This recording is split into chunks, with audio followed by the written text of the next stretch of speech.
my suggestion from Baron von Boom Boom, A Monster in Paris.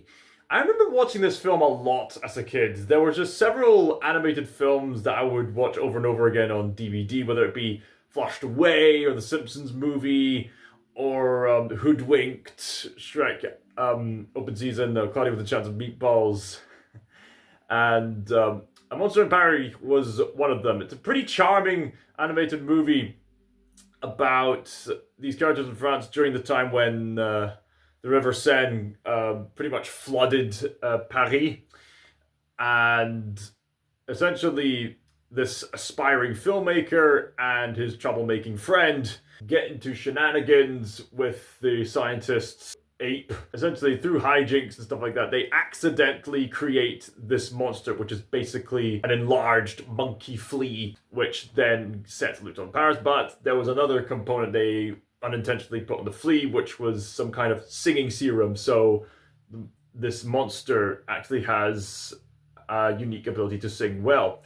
And this isn't actually noticed until the lady who, funnily enough, doesn't appear in the movie until after the monster is unleashed. So interesting form of pacing there. The lady at first is scared of seeing the monster due to all the rumors of the monster, but she hears the monster sing, and there's a shift in perspective that the monster is actually a harmless person who's trying to make new friends. So she befriends the monster and lets him in, and his singing talents helps the theater become more successful. Meanwhile, there's this political guy who's so obviously the bad guy with, the mustache and the obviously a reference to Gaston. I mean, this is obviously a movie that's taking inspiration from Disney's Beauty and the Beast. You could pretty much tell the beats of the story from there. Like, it's not the kind of movie that's gonna amaze you or anything like that. It's a simple, fun movie, I would say. The animation isn't anything to write home about when you compare it to other animated movies for its time. But you know what?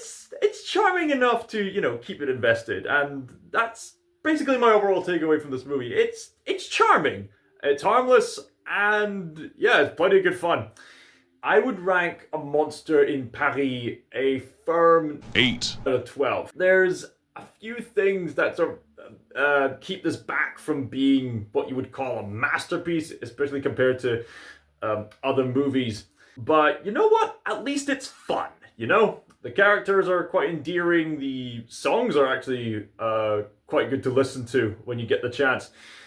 Fun fact, the monster itself is actually the son of one of the members of the Beatles. There's a fun fact for you. And another fun fact, the lady of this movie is voice acted by someone who is Johnny Depp's girlfriend.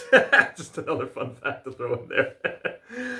There's a few funny gags in there. There's some really creative scenarios in there. Yeah, I don't think there's really much else to say other than it's a fun movie. And if you want to go ahead and watch it, go ahead and watch it. So there you go. You're welcome, Baron von Boom Boom. ScotsThinker signing out.